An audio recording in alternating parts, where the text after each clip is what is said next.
when do you finally achieve some sort of unity, being a small group as it is? I don't think there is an endpoint. I think it's a... Well, There is no such. if I could speak from personal experience, even a couple of different things. Number one, you said that discourse is something that should be utilized and grown, not discouraged.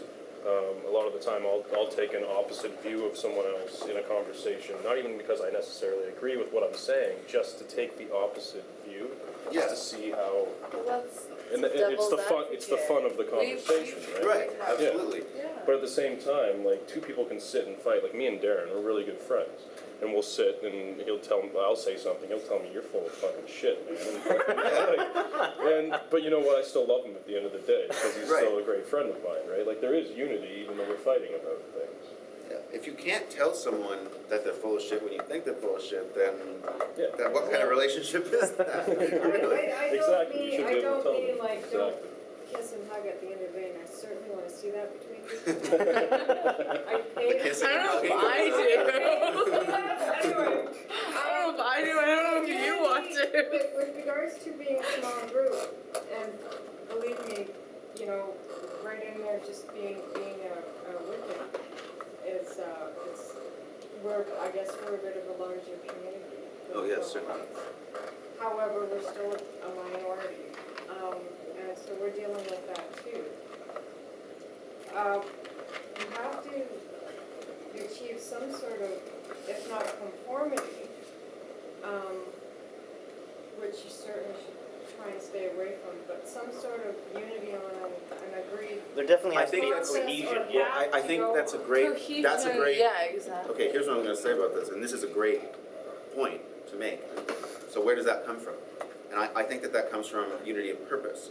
You know, you can, and it all depends what you're trying to do. I personally find this a lot of my job. Like, I've worked with a lot of different people in different times, and there's only one concern that I have when I'm at my job, is can you do the job?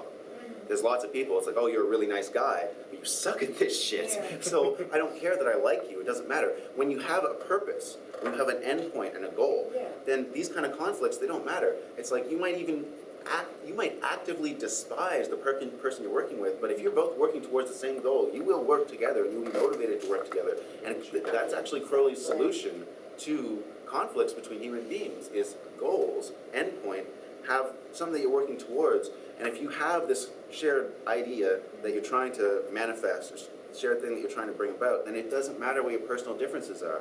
If you don't have kind of an endpoint, you know, and if you have a group, for example, that just exists to be a group, then people start falling to all these petty little personal disputes, and then everyone's crap comes out.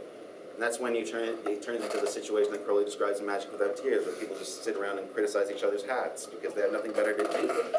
And people will, like, if you have a goal that you're working towards, then there are obstacles to that goal.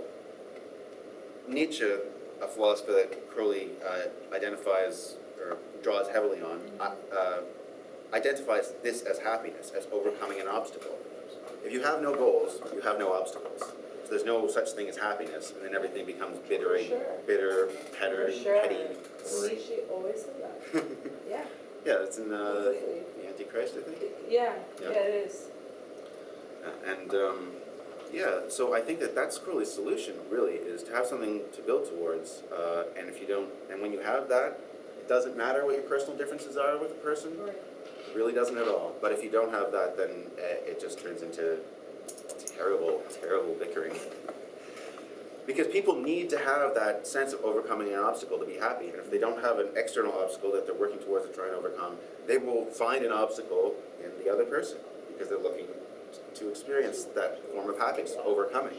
So then they'll just try to overcome this person's opinion on a TV show or something like that, and it turns into crap.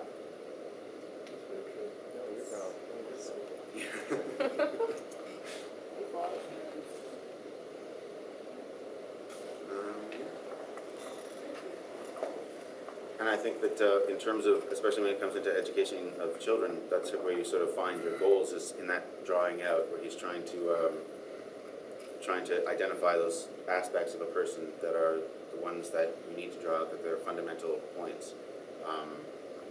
And I think that's very problematic in a context of regular society. And it becomes, and this is where it becomes a big issue because, you know, like, it's easy to criticize, for example, that you see these groups in the States of these, like, homeschooled kids raised in these fundamentalist Christian environments, and they're very brainwashed and screwed up. And hey, we're in something that could be called a cult in certain ways, and we're talking about doing this same thing. Oh, to So the outside for sure. it's a it's a comparison that people are gonna make. Of course.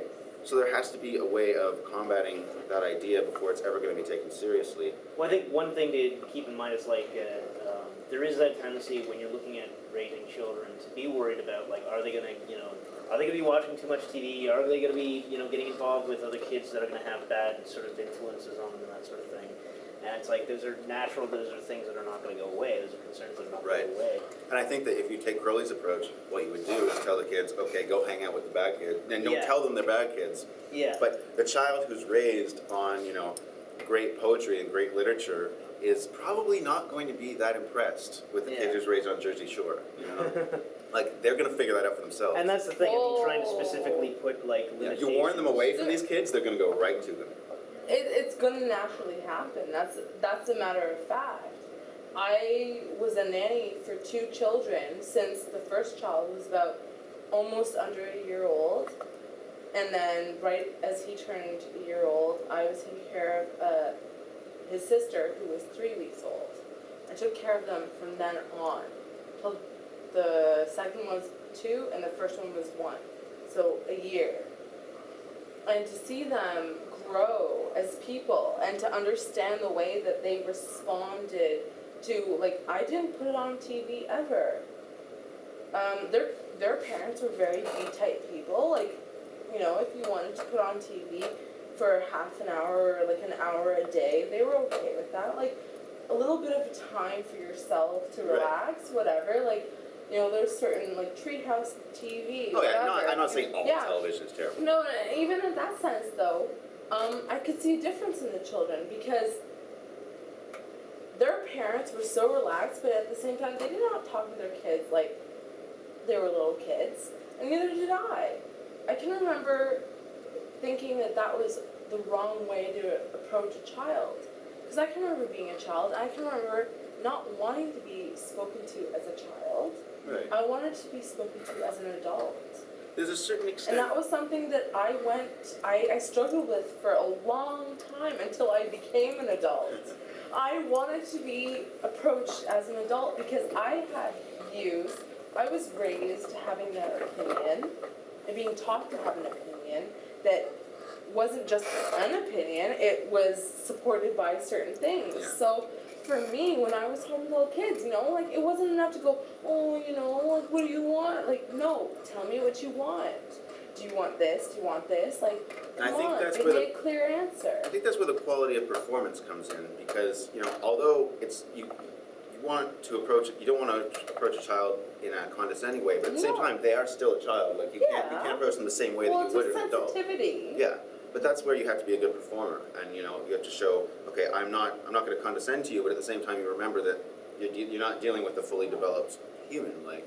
No, but at the same time, it's amazing how, in even the span of a month, I could get, like one of the girl who was younger than the son, I could get her to totally relate to me and just talk like a normal person. She wouldn't be baby talking.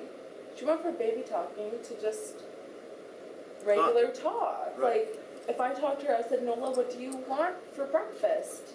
Instead of going, Mimi, I want granola, she would go, I want granola. Yeah. Just because I would say to her, it's granola. Like, it's just about leading a kind of, And I think people, it's not just kids. knowing the result of what you're going to, if you talk to a kid like they're an idiot, they're going to think they're an idiot. Yeah.